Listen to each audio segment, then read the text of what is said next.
Hello, welcome to another Liverpool.com podcast. I'm Dan Morgan. I'm joined by Liverpool.com's Mark Wakefield and Oliver Connolly. Gents, I hope you're both well. We've got a lot to get through and we've got quite a few things to chat about, varied sort of chat this week for you. And what is the last Liverpool.com podcast of the year of 2020?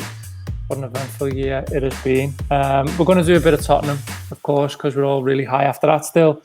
We're going to have a little chat about fixtures. And we'll also have a chat about transfers moving into January. We'll obviously be back in the new year and we'll be able to pick up on anything that does happen in Liverpool circles around transfers. However, we'll just do a little bit of a projection and give some of our own sort of hopes and dreams about what Liverpool might do in the window. But first, we'll start with Spurs, Ollie. And there's a win that you said this morning in relation to the title race constitutes as Liverpool and title winning form, and I think you're right. The more I've thought about it, it's one where it feels very much like this season. It's going to come down to winning the games that you need to win and beating those around you. And Liverpool, they left it late, but they ensured they did that last night. Yeah, I think we've become accustomed to kind of the Klopp Guardiola era of the Premier League now, where 100 points becomes the target, and you have to hit that benchmark to even really be in the thing. I think because of the nature of this season, you just track how many teams have even gone 5 matches unbeaten this year. It's not many. As of now, it's only Liverpool and United. So once you start getting to 6, 7, 8 games unbeaten, though it sounds like small numbers based on what we've become accustomed to, when you get to the end of the season, you reflect how many teams strung together 5 matches unbeaten. It won't be many.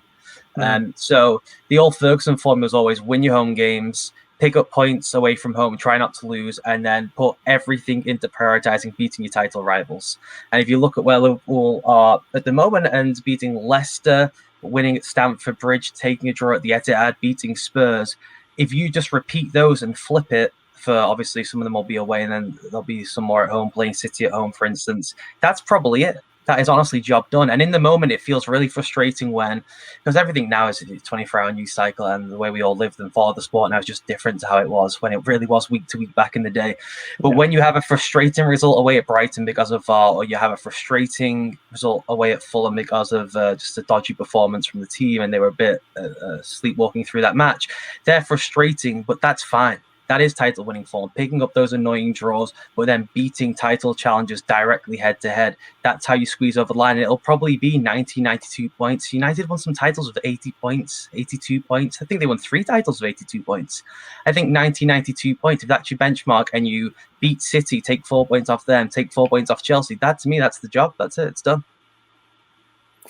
Yeah, I was fascinated by Robertson last night, Mark. Post-match, he said quite a few things that were interesting. He firstly talked about sort of pinning Spurs fullbacks, even at Liverpool fullback level, which I thought was interesting in terms of sort of identifying how Spurs get out and get the balls into Kane and Son. But when he talked about the bigger picture, he spoke about how it means nothing unless Liverpool sort of, for want of a better phrase, put the burners on now and start to make a bit of ground between them and the rest. And I think he was sort of alluding to the Fulham game in that I think it's getting to the point now with this team, despite the injuries and despite the sort of miraculous job done by all involved, that they won't want any more sort of what they deem themselves as slip-ups in games that they're expected to win. Yeah, you're absolutely right. I mean, there's comments made by Robertson, I mean, absolutely spot on. I mean, you can see why he's captain of his national team. He just speaks with so much like authority and just is a leader the way he commands himself on and off the pitch. But yeah, you're absolutely right. Just going forward with the pinning Spurs back, it was an absolute classic Mourinho game, if you like. We were obviously intrigued by how he would set his team up, but it pretty much was just counter-attacking football, pretty much. Alluded to, they had a couple of chances. There's been a lot of debate about who was the better team, if you like. I mean, on social media, players and that have had fun with it, but it was obvious which team was, setting the agenda, if you like, on trying to win the game, and Spurs were basically just reacting to the way Liverpool playing, pretty much. And it's a classic, title-winning performance. Not maybe that's going a bit far. Still 25 league games to go. There's a long way to go still in the title race, but it was just the kind of performance where seems to be like the games, like I think we've mentioned there, you know, Leicester at home, Wolves at home, Chelsea away, you know, Spurs now at home. The big games Liverpool are turning up in, and that's what matters. You know, losing to Fulham there away, you know, games like that are going to happen. You know, Man City drew with West Brom the other day, so these results are going to happen. They're going to keep on happening. You could say it is a freak season, but you know, when you actually think about it, this is probably more of a regular season that we're probably accustomed to seeing. You know, when United are at their pomp, you know, you're not going to win every game. The last couple of seasons are the freak seasons where Liverpool have won every game pretty much, bar the odd one. They're the freak seasons. This one's a bit more back to normality, if you like. You point to the lack of fans having an impact, but when you actually think about it, it is much more normal, if for lack of a better term, in terms of what we're used to before that. So, yeah, in terms of putting the burners on, now, what made, for example, last season, you know, the Man City win, which was at the time this pretty much a similar time of the season, you know, what made that win so big was they didn't stop there. They kicked on, they went on and won however many games on the spin after that, and they've got to do the same again if they want to win the title again, I think. I mean, you say it's not. You're right to say it's not a sort of a game which will define the title in December, but you know, you imagine if Spurs would have won that game last night, everyone would be saying today how much that was a game that sets them as sort of title favourites, if you like. You know, watch Spurs go now. There'd be a lot of talk of Spurs' title credentials after last night if they'd have won. And it would have been a big Mourinho thing. It would have been Mourinho breaking the Anfield record. It would have been all about Mourinho in some form. And I think that plays out full time. And I've been fascinated, Ollie, by some of the reaction, not just by him, but just in general. I think sort of the praise I've seen today for Mourinho going for Liverpool. Yeah, he went for Liverpool, which was a Liverpool side with two teenagers in, one of which was making his Premier League debut at centre-half. I mean, if he didn't go for Liverpool, if I was a Spurs fan, I'd be asking the question why, to be honest. And I think Mark's right. I think in the sense that, you know, I think these are the games where eventually it does set you apart. You know, you'll have games where Tottenham might look back at the end of the season, if they are to stay the distance, and say, well, if only we didn't settle for that 0-0 at Chelsea. Mm-hmm. You know, yeah, we went for Liverpool, but if only we'd have sort of gone up a gear when we needed to against Chelsea and not played out for a 0-0. And I think time and again you see with this Liverpool side, when it needs to assert itself, it does. And it does it in the big games. Yeah, I'm going to make a second old-timey reference for you here. I said to you guys this morning, it reminded me of the peak Arsene Wenger teams. There was obviously United back and forth, and you had this with Mourinho's early Chelsea teams too. Someone would come for the crown, and we would have a big build-up heading into usually Super Sunday. You know, they would have all the top six would play each other on the same weekend at that time. Big build-up. This is it. Here we go for the title. And they would just quash someone in the first 25 minutes and tell them, sit down. Watch how fast we can move the ball. And you think you can reach our title level, we have an extra gear. That's the championship gear. And that first 25, 30 minutes against Spurs, I thought Spurs were excellent. I thought they were compact, condensed. It was a perfect plan. That was Mourinho's frustration. It was, I can't believe I got this so right, and you guys let me down. Stephen Bergwijn put it in the bottom corner, and you carried me off the pitch. I did it. You know, that was his frustration. And Liverpool, those first 25 minutes, if you want to condense it to a small block and be active and press and be really intelligent, cool, watch how fast we can move this ball. Watch Curtis and Gini switch positions. Watch how we can craft space. Watch Bobby Firmino drop to pick the ball up between the two centre-backs, because we do not care, because we have the swagger and confidence of champions. And that, to me, was what separated them. And that is the kind of trigger game, sparkle game, whatever you need. And then just in terms of pure point total, it's just margin of error. You will slip up against Sheffield United away. You'll have a 1-1 there. You'll go to West Ham and they might score in the 90th minute off a ricochet. You might get a dodgy VAR call, but winning the head-to-head matchup just gives you such a degree of margin of error that you wouldn't ordinarily have. Yeah, absolutely. I mean, Liverpool's intensity over the 90 minutes is still, for me, Mark, what sets them apart from everyone else. You know, there was a lot of talk about the game, you know, the perception of the game last night being a fantastic game where both sides were sort of the cause of such a great encounter. And while I agree with Ollie, I thought Spurs were fantastic in the setup. I thought they were incredibly potent in the way in which they waited for the chance to counter-attack. Liverpool were the side who set that tempo last night. Liverpool were the side who decided, if you're going to match us, you play in this gear. And it was again, I think it's a really good sort of reference point to Wenger's Arsenal at the peak, where you would go there and believe that you were on a level playing field with them for 10 minutes, and then they would just find a way to step it up, and it was then a war of attrition for you for 90. And that's the thing Mourinho will never admit for me, is that he'll never admit that going to this Liverpool side is a war like nothing you've ever prepared for in your life, because that's how he bases every team he's ever had. That's how every great manager bases every team they've ever had. They set themselves up as, we are the most hard-working. We will not be beaten on X, Y, or Z. And none of them can admit it, but this Liverpool team will always beat that bar. It always will under Klopp, and it always has. And that's the thing that is in many ways got them to where they are. But as well as that, you get to see, I think, last night just how technically brilliant they are. They retain the ball when they need to. They're brave in possession. They're vertical when they need to be vertical. And they've, like I said before, they've got 2 teenagers in the side who are, for me, learning. When we talk about things back down the years and back through the years of the Liverpool way, for me, they are the quintessential example of the Liverpool way in a modern day. I always thought the Liverpool way was something tangible. I always thought it was something that you could actually grab and feel and see. It's not. It's just a culture. It's a culture that means you can develop 2 players like that, or players of their ilk, and they can come into this setup that helps each and every player that it brings in. And I believe now we're sort of still too hung up on transfers in terms of a player's ability. I think we need to just trust, if we've seen something in someone, then the culture that they come into will mould them and develop them to what we believe they need to be. And I think Jones and Williams were pivotal to that last night. You're absolutely right. I mean, but I mean, Curtis Jones, I mean, I've lost count how many times. I mean, I'm absolutely astounded by how good he is, how composed he is, how much he just seamlessly just fits into this Liverpool team with just no. You think of struggling a 19-year-old in the middle of the park against arguably the best side that they played against this season, you think he would be out of his depth. Absolutely not. He was man of the match, and deservedly so.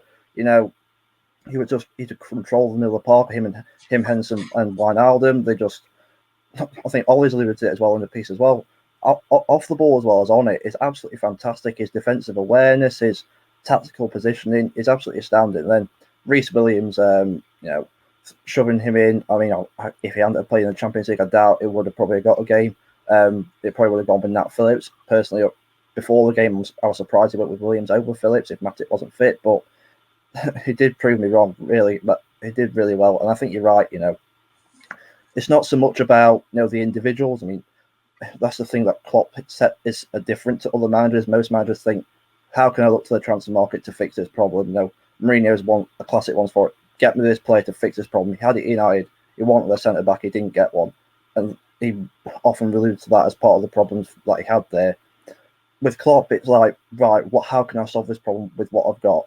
And if I get a transfer, then great. If not, then I'll work with these young boys that I've got, get them to the best players that they can possibly be. And, that's much more rewarding for him than spending 50 million on a centre-back or 50 million on a striker and then saying, right, well, there you go. It's much more rewarding for him. And I think he would much rather see, I think you've said, if Curtis Jones was at, say, for example, Ajax or Porto or any, fringe club in Europe, he would be talking about as one of the best talents in Europe and probably going for, Frankie de Jong went however much to Barcelona for. It's a bit early to talk about that for Williams, but that's the culture that Liverpool are buying into now, that they're bringing these players in, not so much just the individual capability that they have, but just the system, the way the other players work, the way the culture around the club is much more important than any individual will ever be. And it obviously stems from Klopp and the recruitment team, the staff at Kirby, bringing the youngsters through. The environment around there is just so vital, and we're actually seeing the rewards of that now with the young boys coming through.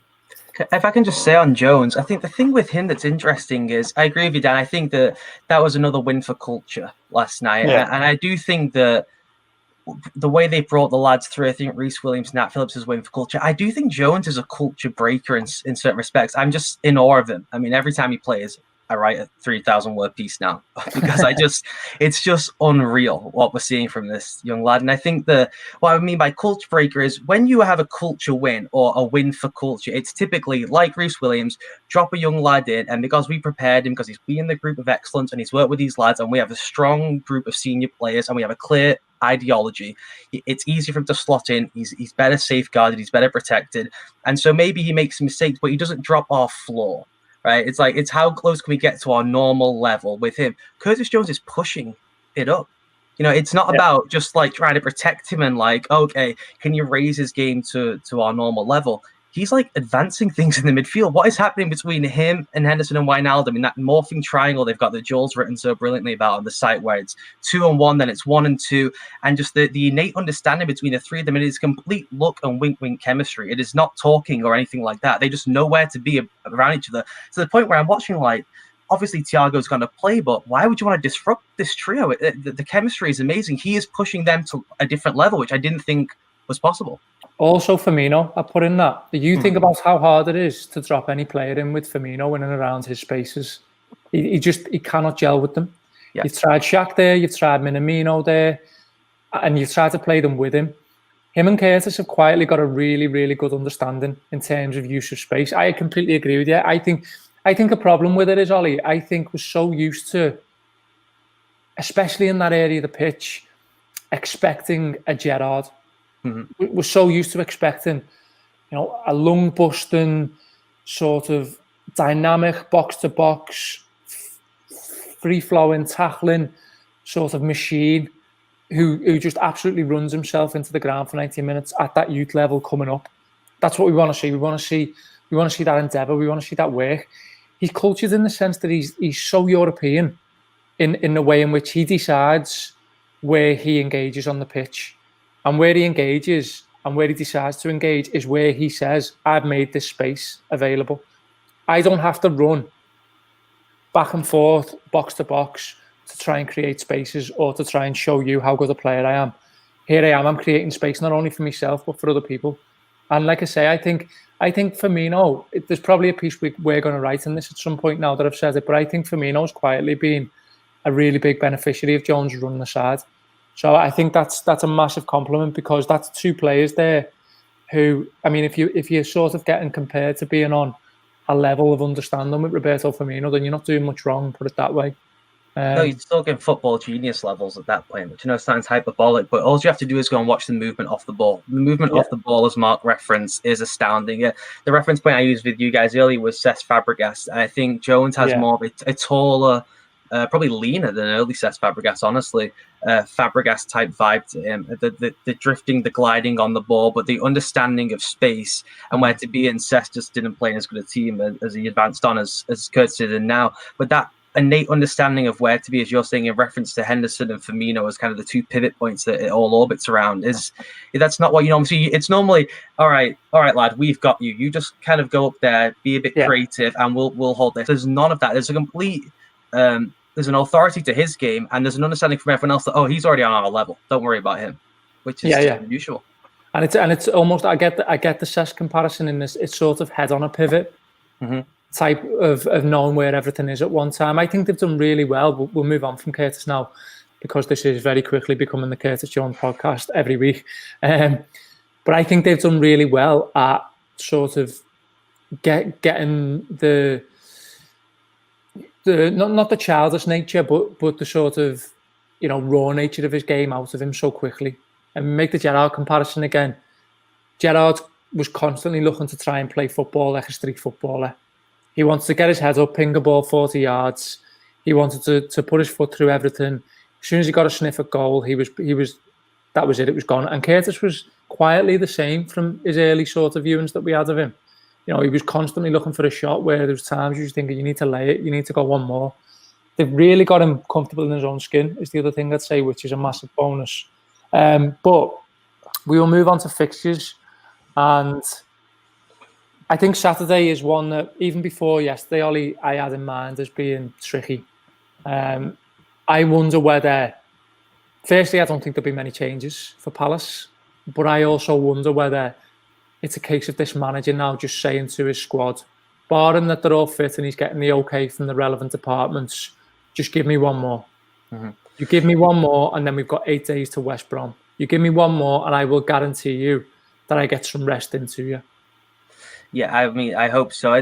Crystal Palace always terrifies me. Everyone has that game where no matter the record, just you wake up and you're like, no, I'm not fancying it today. And no matter, it might be Istanbul, I have no idea, but it's something about that away terrifies me. Early kickoff there doubly terrifies me. So I do think for you it is a kind of, we go again, one final push. Let's get through this end of December. And once you get to West Brom, Newcastle back to back, happy days, and we can kind of game plan it out. I think the thing with the rest, that it's certainly important for, I think, the front six as we now understand them to be, with no Jota and with Jones just being solidified. I think at the back, if Matip can't play at this point, you're kind of like, well, Matip can't play.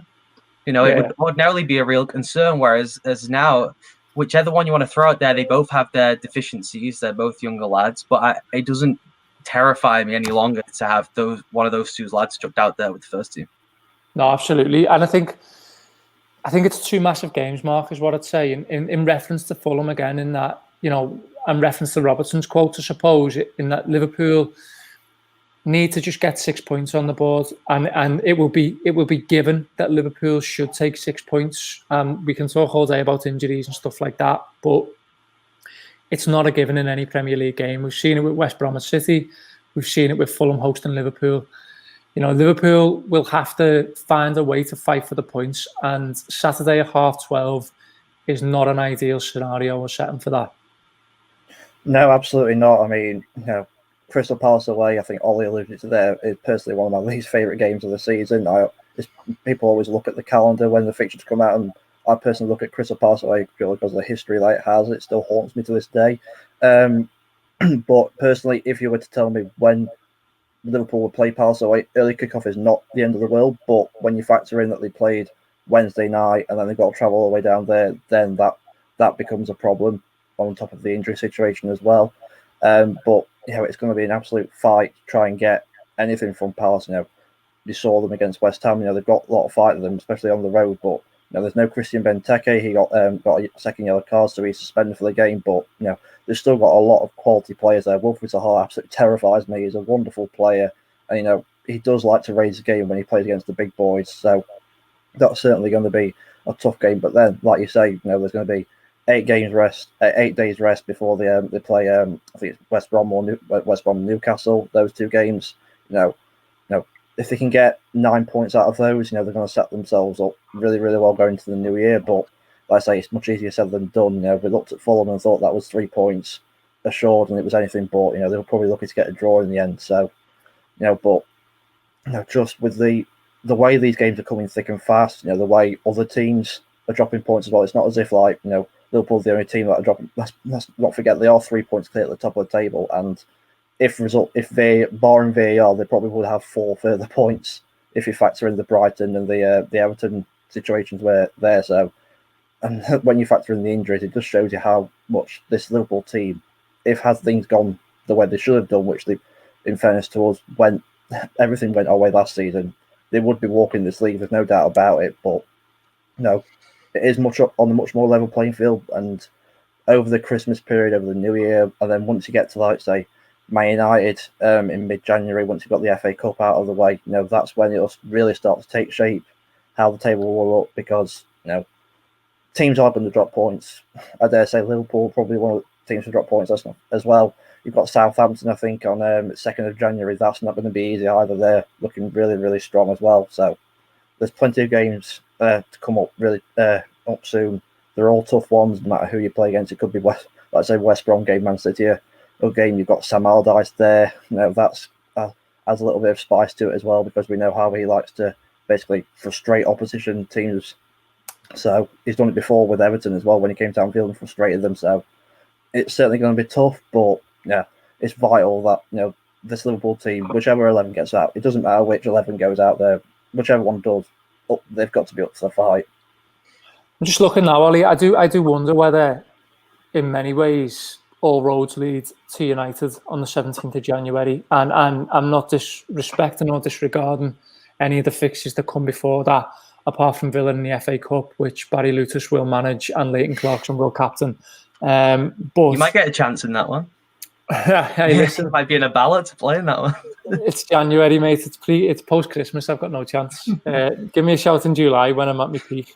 But genuinely, I think that there's every chance. Firstly, that once he's past Southampton, he sends them away. I think he decides everyone's getting their own winter break, and genuinely the under-18s play Villa. That's how I see it in terms of the game that happened last season.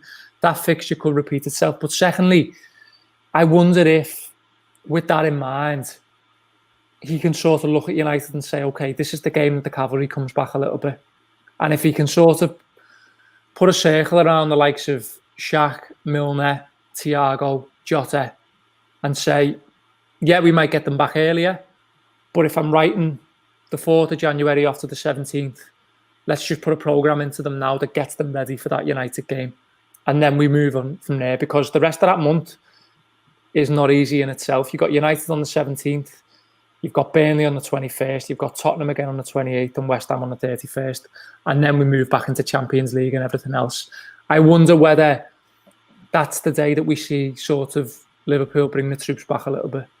I think that would be the smart long-term plan, and then it's just depending on if something, goes a bit skew. If I heard an audible wince down when Sam Allardyce's name was mentioned, that West Brom game. I'm not loving that West Brom game. I don't know why. It's just the Allardyce factor, I think. I'm really not loving it. I guess the option you would have as the manager with your medical staff, I do think there's a thing, certainly with Thiago, I can envisage a world in which they've said, look, this thing with your knee keeps happening, it's blowing up, we can't control it, whatever. You just take off till January 1st and we'll reassess. We'll get through this FA Cup weekend. Don't worry about it. We treat you as a new signing in January. Let's not press it. I can certainly see that being a conversation.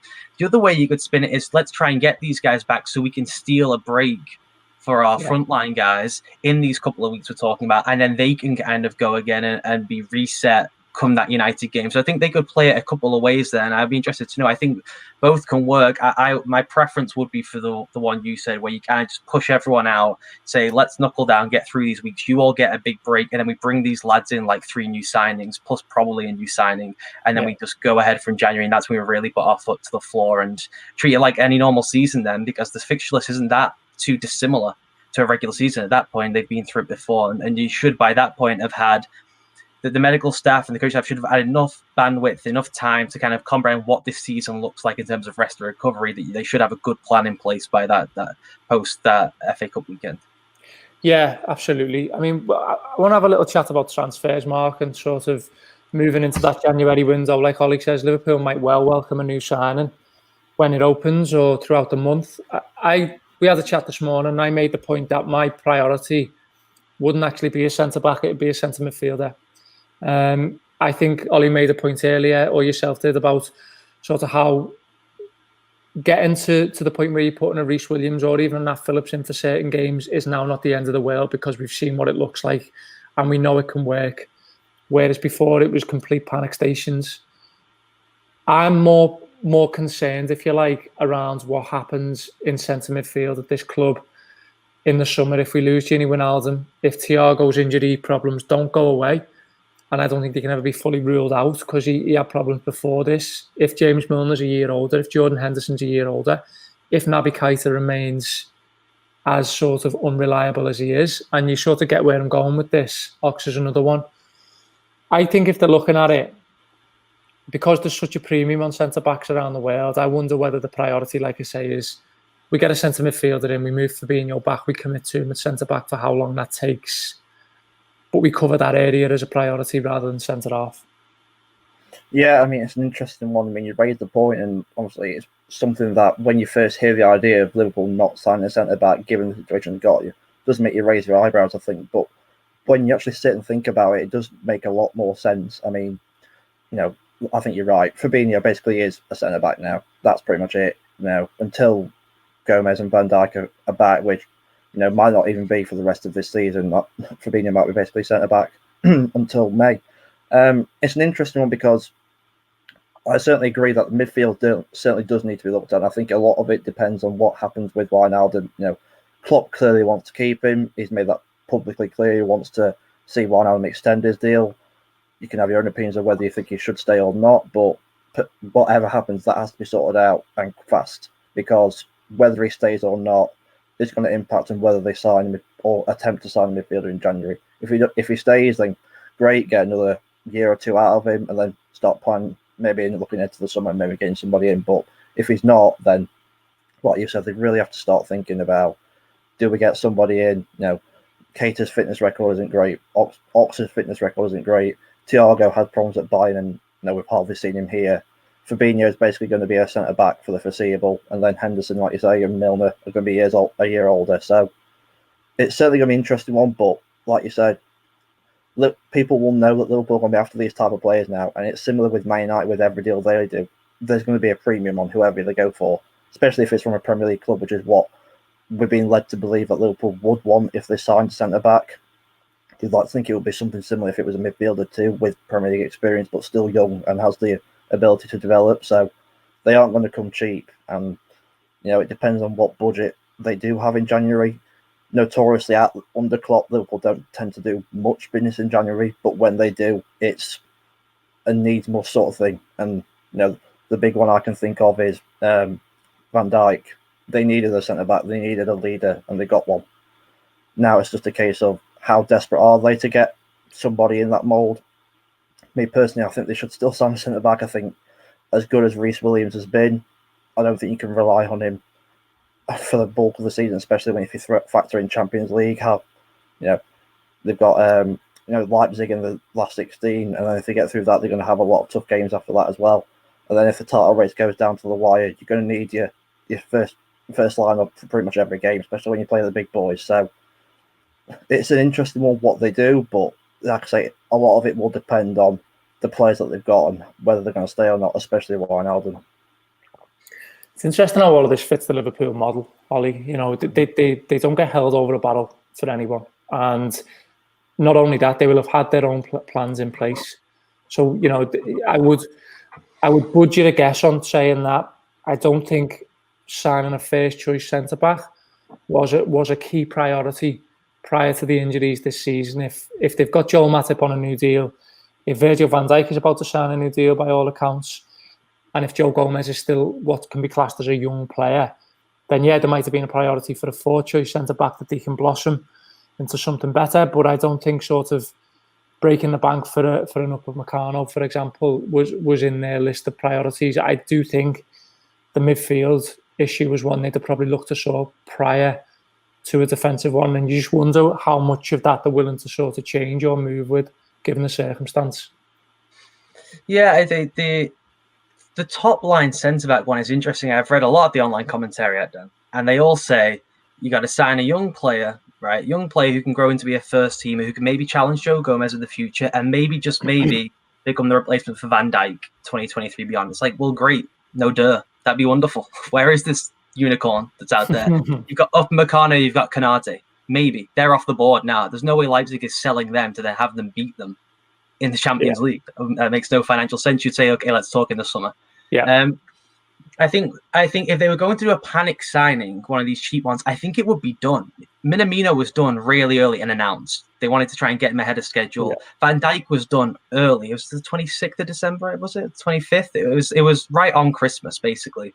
Done. He's wearing red, and he'll actually register on the 1st of January. So I think if they were going to do one of them where it was like, we're throwing 10 million at some Olympiacos guy, I think it would basically be done. By now, and we would probably know about it from some kind of league. The other one I think is a possibility is to thread the needle and to get someone who can play both positions, and that may be where most of the Ben White discussion is, because Leeds have tried him in more of a halfback role where he's dropping into a 3 rather than starting in a 3.